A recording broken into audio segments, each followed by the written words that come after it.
Hello, everybody. Steve Olson with Elite Baseball Prospect. Thanks for taking a few minutes to spend time. Really excited about a new partner that we're bringing into Elite Baseball Prospect, Midwest College Planning, and Marc Ziegler, the president and CEO. I think you're going to find this to be unbelievably valuable to you as a parent because this talks about the financial planning on what needs to go through. I know we spent a lot of time talking about the college recruiting and coach communication and everything like that.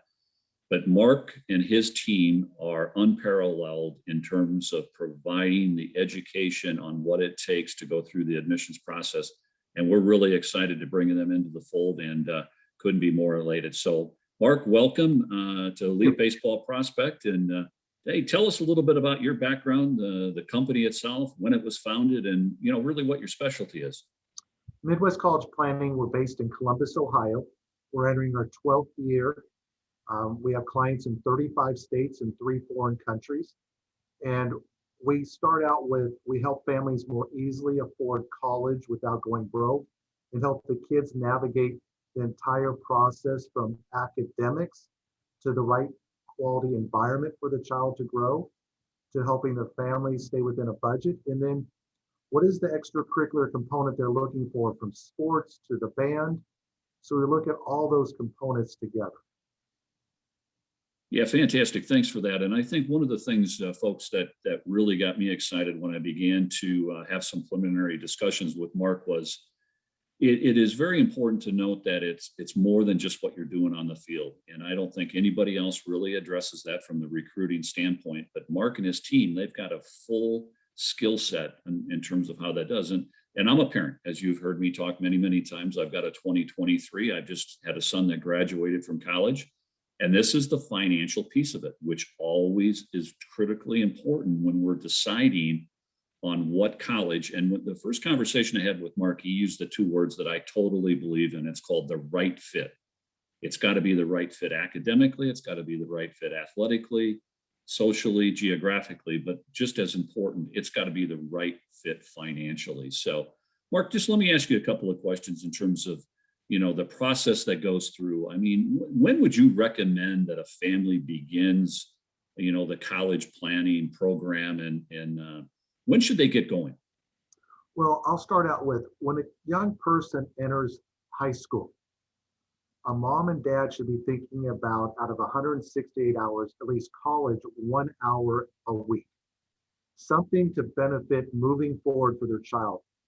Making sure they're in the right academic classes. Are they doing extracurricular activities? Are they volunteering? Are they starting to look at the testing? And I'm a big proponent, I always put this out, that I believe a child should be taking the ACT or SAT at least 5 times, once as a freshman, once as a sophomore, 3 times as a junior, and then do they need to take it as a senior? That test is about money and opportunity. So we start out with 8 semesters of academics, but that test, their kids are going to go to college, but which one fits for them in the financial component or opportunities that are opened up? So we always look at it that way. So the earlier, the better. Okay.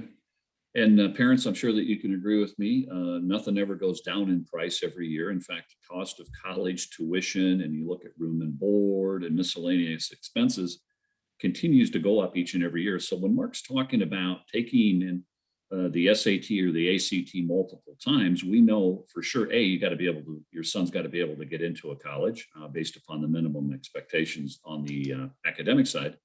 But it comes down to how much money he can earn, from the academic part. We talk about Division III's all academics. Division II, there can be a mixture. In Division I, there can be a mixture. But Marc, can you give me a little bit of a flavor and tell the parents a little bit about, the cost of education and, what your company does in terms of trying to, I would say, mitigate that. And, I think that we've heard the term of trying to stack some baseball money with academic money and how that all comes together. Well, you look at the starting point is where your kid fits academically by their grade point average.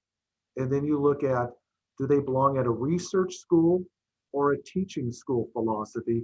Research means you're getting a lot of graduate students teaching the classes, or do you get the professors right away?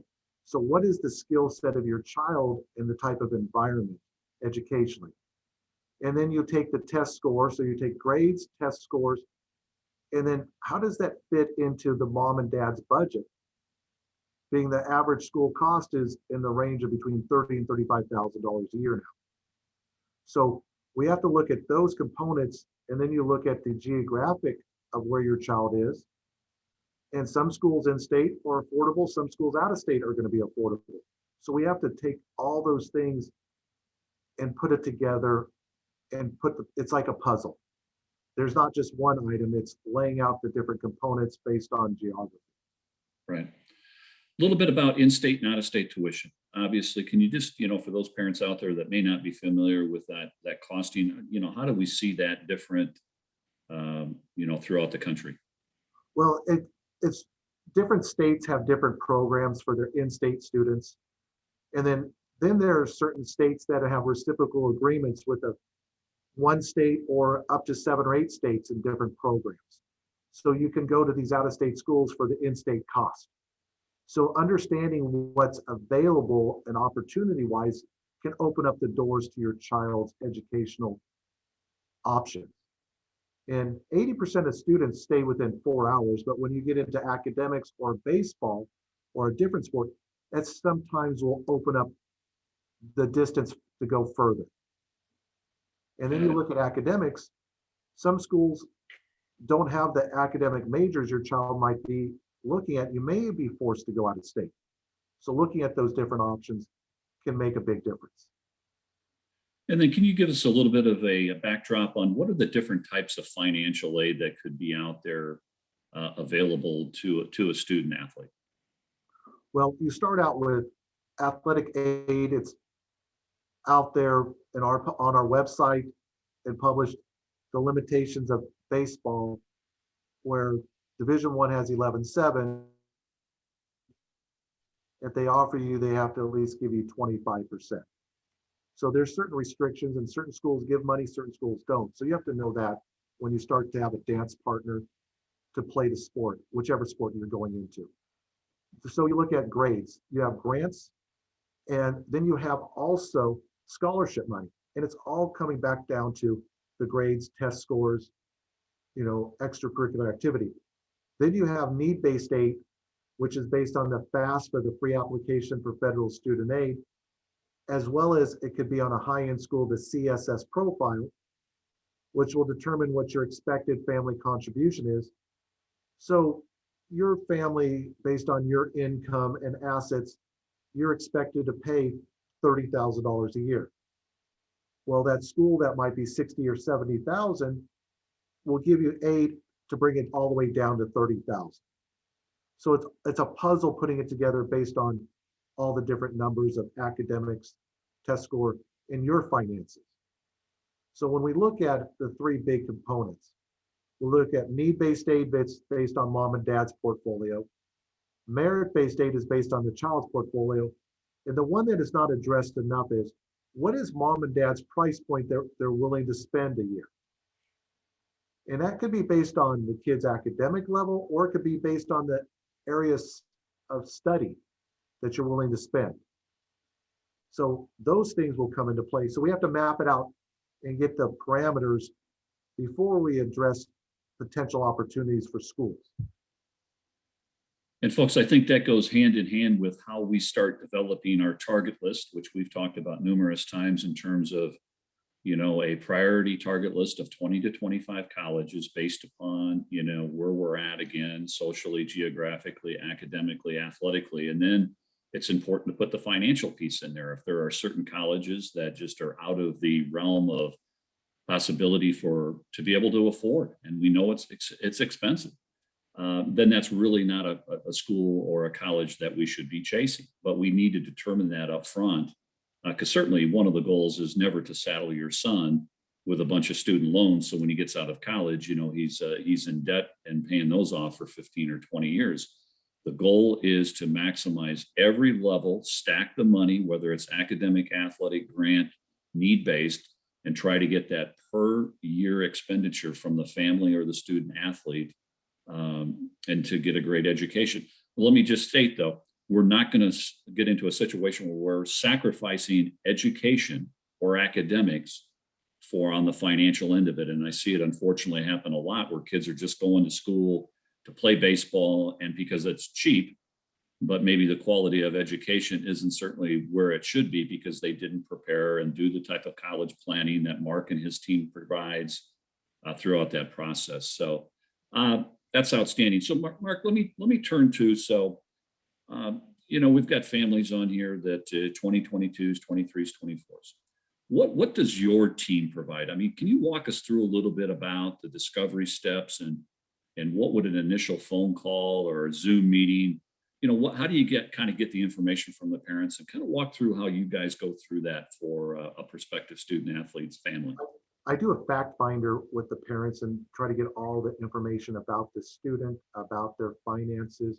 And I tell them just around their numbers. Don't give me specifics, get rounded numbers that we can have a ballpark in knowing, are they a category 1 family that makes less than 60,000? Are they a category 2 family that makes up to 250,000? Or a category 3 family who makes north of 250,000? In category 1, you're going to get academic need-based aid, all that stuff. Category 2, you can get financial aid from schools up to $250,000 now. And then category 3, you might not be a need-based family, but targeting schools that you can get academic money based on your child's skill set. So you have to look at where you fall into that. 2 things I always point out is we start every student as a Division III athlete to move up the ladder. Because if a child thinks they're a Power 5 kid and they're not even playing varsity baseball, they're not being realistic. So we want to go say, let's get some Division III great academic schools that fit their child. And then if somebody at the Division II NEIA level, they move up the ladder, then they're moving up based on their skill set athletically, but we never change the academic skill set. So it's moving up the ladder. The second thing is, if you own a business, you really need help because you're not taking full advantage of being a business owner and understanding the rules and regulations and financial aid. So that's one thing I always point out. Business owners, all these services and stuff are a write-off. And if you don't take advantage of having an expert in that, you're just donating more money to the schools and losing out on opportunities. Thanks for that, Mark. I've often talked about when you're selling your home, why do you hire a realtor? They're going to do the home inspection setup for you. They're going to do the open houses. They're going to do the comps in the neighborhood. They're going to use their expertise, all of their resources to be able to establish what they believe that they can sell your home for at the highest price, correct?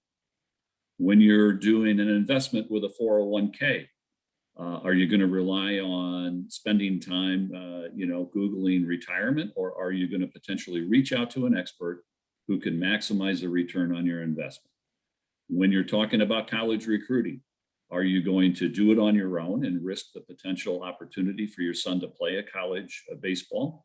Or are you going to go out and get a qualified, experienced, ethical recruiting consultant or recruiting advisor? I now turn the page to the financial end of it and what Mark's team does. Why would you take the risk of not utilizing the resources and the tremendous success that they've had over the year, all of the experiences and truly all of the support that they could provide you? It's a no-brainer. And what I really like about it is that the fact that with Mark coming on board with Elite Baseball Prospect, that initially fact-finding call, or as I put it earlier, a discovery call or an initial consultation, Mark and his team are willing to provide that to you complimentary to find out where you're at right now. What do you need to do? Is there an opportunity that he can provide his tremendous credentials to support you and paying less for your son to go to college? There's not companies across the country that are going to step up and put that type of an offer to the family. So that was one of the reasons with Elite Baseball Prospect and our VIP membership club, which is a part of it. It's a no-brainer. And I appreciate that, Mark. I think that is something that, every family should take the opportunity. And it may not be a good fit. You might find that you can do it on your own and you get and that's cool. It's no different than when we're talking about being a recruiting director. but Mark and his team are the real deal. I've checked them out. They come heavily credentialed. One of the things that they are is very transparent, very direct, and very honest, and they're here to help you. And if you want to save some money, I definitely think that we should definitely connect Mark and his team with all of the families in the VIP Members Club on behalf of Elite Baseball. So, Mark, thanks for the introduction. I know that we covered just a tiny bit of what your company provides, and I look forward to continuing our educational series with Midwest College Planning in terms of how we can provide the opportunity for parents to learn more. I know we didn't even scratch the surface today, but I think it's important to know that Mark and his team is ready to go for our members, and it's really, really exciting. So, Mark, thank you again for the time. Welcome aboard, and we look forward to a long-standing relationship with Midwest College Planning. So, thanks again. Thanks, Steve. Appreciate it.